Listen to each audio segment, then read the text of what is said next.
Hello, this is Jay Spain, and today we're going to cover my technology-based lessons plan for State Standard 8.17, which is to evaluate the contributions of Benjamin Franklin to American society in the areas of science, writing and literature, and politics, including analysis of excerpts from Poor Richard's Almanac, the autobiography of Benjamin Franklin, the Albany Plan of Union, and the Join or Die cartoon.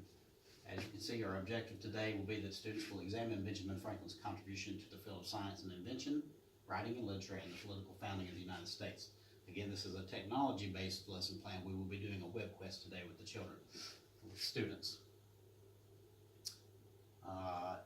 Accommodations and adaptations have been planned for in the idea that we may have some students who need additional assistance with visual and hearing impairments.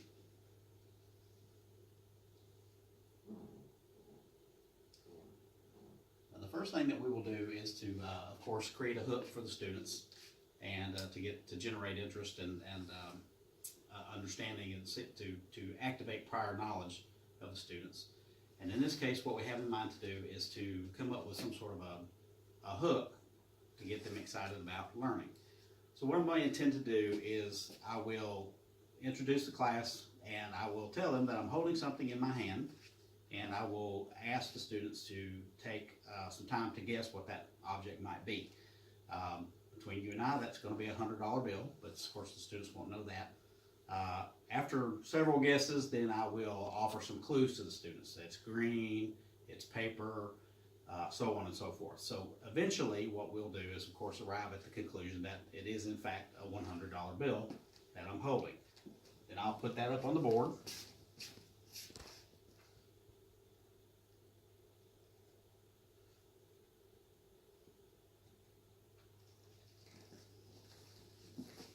And we'll just discuss the $100 bill. Everybody likes money. We'll generate excitement with the students through the idea, of course, that everybody likes to have $100 bills in their pockets. I'll ask them, does anybody know some slang terms for a $100 bill?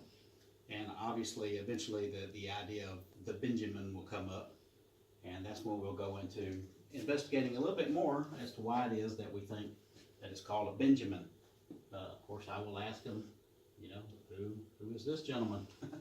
And eventually they'll come to the conclusion, hopefully, that is indeed Benjamin Franklin. And then we would continue to just probe a little bit more with the students on a whole group basis. But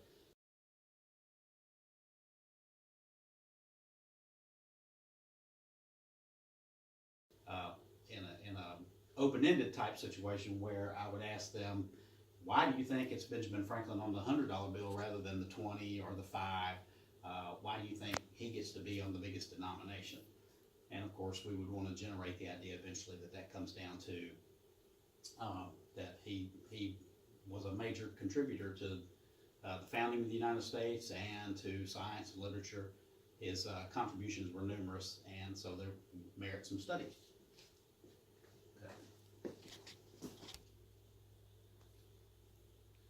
Okay, and then after generating our interest and activating prior knowledge, then of course we'll move into the meat of our lesson for the day, or actually this would probably be a couple day process here. But as you can see, we're going to have the students to access the computer lab or the internet or their phones or whatever technology may be available, and they will be doing a web quest. They will be given instructions on the various different websites to go to and what questions to answer when they reach those websites. There'll be videos as well as some articles for them to read. And then during that process, of course, I will be roaming the room, facilitating any students that the questions may have, and of course helping to keep them on task. And then after, we will have a whole group discussion with some various different questions from the various levels of the Bloom's taxonomy to get a little more in depth. And then the students will be given an option of product options to demonstrate their knowledge. To give you an example of the track star, what it looks like. Now this is just the worksheet. The track star, they will actually go to a web quest that will be completed for them to make this easier. But as you can see,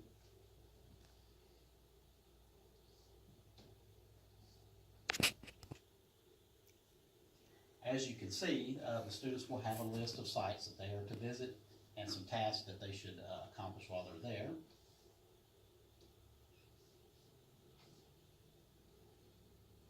Just for example, in this particular site, they are asked to visit this site, and of course, again, the web quest will direct them there without any additional instructions being needed.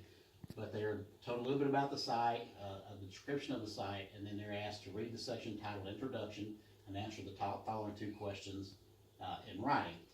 There are several different opportunities here for the students to demonstrate the knowledge and to show these various different sites.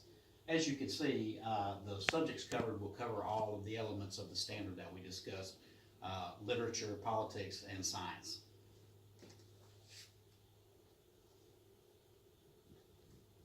All right, afterwards, and this I would assume will be at least a 2-day project, because there are several sites for the students to visit, and there's quite a bit of reading and video material to watch, so I would want them to be able to spend ample time digesting that information. And then on either at the end of the 2nd day or the beginning of the 3rd day, we would come in and have our whole group discussion that we talked about.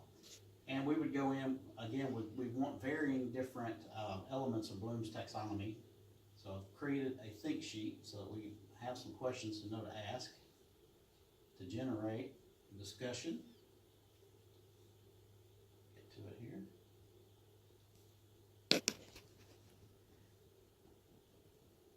All right.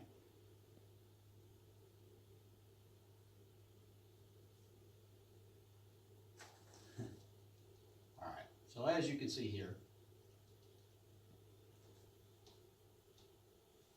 there are several different questions. We have some lower level questions.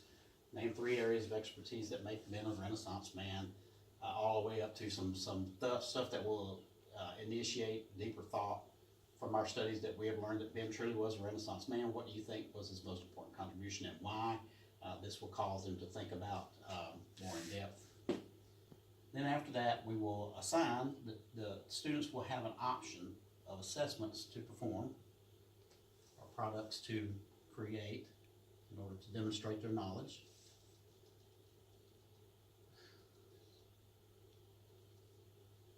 As you can see, we have a choice board here with various different options for the students to choose from. This has been set up to take into account Gardner's multiple intelligences, and this will give the option of differentiation for people who prefer writing or listening or role play, whatever the case may be. And then, of course, they will be provided with a rubric which will indicate to them how they will be graded on the product. And as you can see, these are the point situations. We are interested in quality information. This is, I want to make sure that they cover all 3 areas that are stipulated in the standard. I want to make sure that they are tech savvy in terms of how to use the internet to find this information. And then, of course, we would function on grammatical errors and the amount of information that was determined. So there it would be. Thank you for listening.